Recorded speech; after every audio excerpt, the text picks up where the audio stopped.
everybody, my name is Danny Morris, and today I will be discussing tort liability within the classroom for Module 13. What exactly is tort liability? According to Black Law's dictionary, it's a civil wrong for which a remedy may be obtained, usually in the form of damages.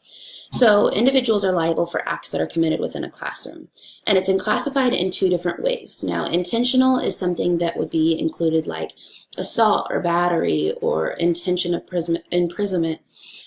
So when someone has meant to do harm. Now, negligence is failure to do something that is necessary to protect. So it's kind of the opposite.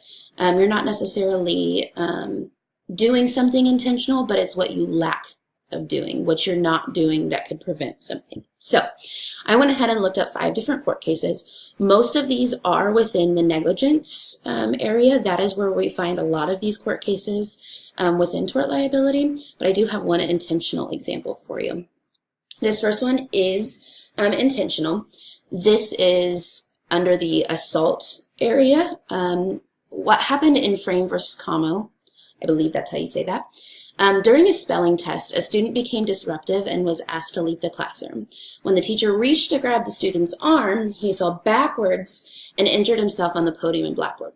So, of course, the teacher had no idea that this student was going to fall. The teacher just needed to remove the student because he was becoming a distraction, and the spelling test was actually going on. So the suit was filed, and the parents and the student claimed assault, but the teacher won the case because it was necessary to use force to remove the student. Because we do know as teachers that we're not supposed to use force unless it absolutely comes down to that, and that is our last case. Now, when I've looked through tort liability, one thing that I had to keep in mind is there's always the student that, you know, is injured, or the student that may, you know, sue a teacher for whatever wrongdoing, but the teacher also has a responsibility for all the other students in the class.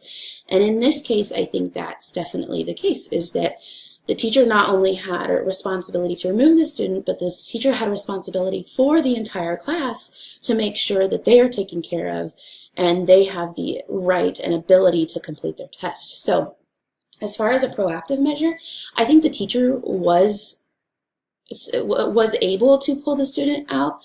I know that it became a little rough and the student did fall. A preventative measure for that, I could say, would be, in my case, we have always been told that there should be another adult in the room.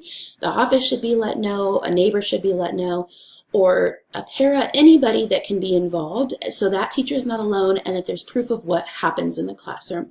Now, if we're able to call our administrator, our principal, our counselor, our social worker, anybody that could come in and step in and help, that way we have a legal obligation and we have that backup assistance.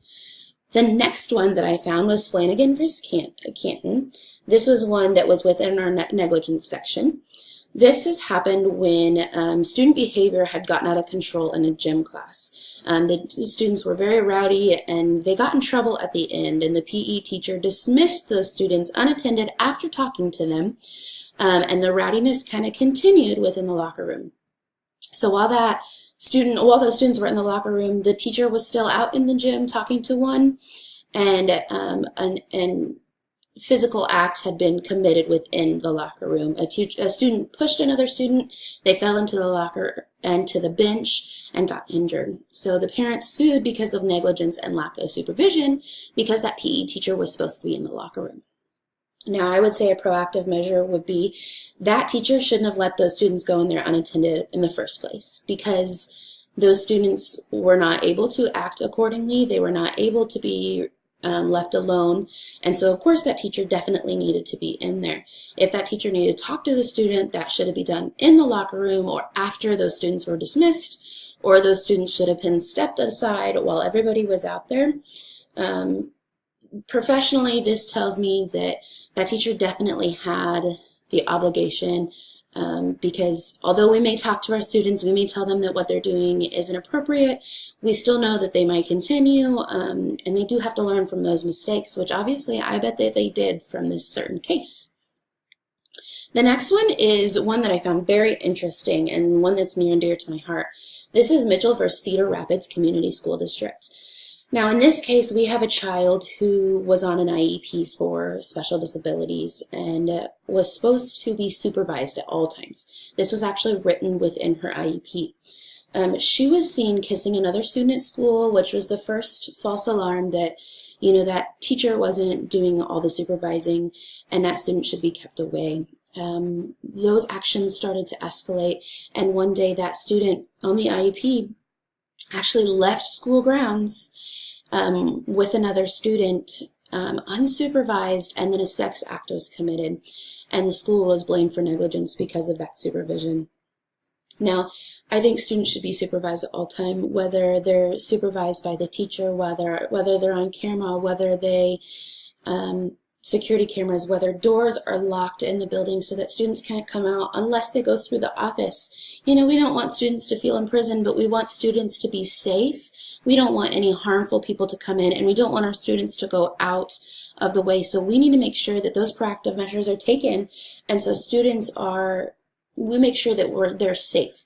Now, we can't always handle what happens outside of school when they leave that school, but our best thing that we can do is make sure that they're here, and that's where reliable, that's where tort comes in. The next one's actually very similar. This is Hoyam versus Manhattan Beach City School District. And this is where a student arrived to school one day only to be unsupervised and actually sneak off school premises. So the parents and the teachers had no idea. But as he was leaving school, he was struck by a motorcycle and was seriously injured. One thing that I learned about this was that the parent actually found out from the hospital. The hospital called the parent, and she went and found her child and thought her child was at school this entire time. So the parent had to sue the school district, not only for negligence, but she had tons of medical bills to pay for her son. So like I said in the previous slide, I think this is similar in the case that we can't help what happens when a child leaves the school ground, but we have the responsibility and the professional ethics to make sure that that student stays on school ground from the time, whether it's 8 to 4 or whatever that school district time is. But a parent should check them out, or they're leaving and being safe. We have to supervise and make sure that those things don't happen. Next, we have Johnson Johnson versus School District of Millard.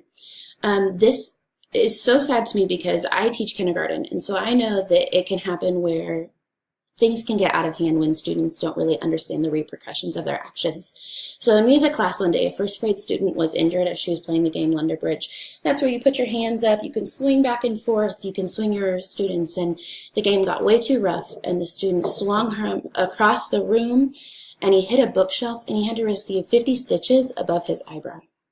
So the teacher was blamed for not using proper supervision of the children when in class. So the teacher wasn't doing anything bad. The teacher wasn't doing this intentionally. The teacher, once again, was being negligent. So that means make sure, especially when any type of physical activity is going on, especially when students are, up and moving, anything can happen, especially when you're in first grade. Those kids are only 6, 7 years old, and they need to, those teachers really need to be responsible in making sure that they're doing everything that they can. So that is the end of my presentation. I do want to go back and say, what is tort liability one more time? We can have tort liability when it's intentional or we're being negligent. We want to make sure that we're doing everything we can to keep our children safe within the school. As soon as those parents drop them off, they are our responsibility. So any sort of act that's committed within the school where anybody is in danger or where anybody gets injured or anything like that, that's where tort liability comes in. So I hope you learned a little bit about these laws today and these court cases, and then I did a great job explaining them to you. So enjoy the rest of your summer. Bye.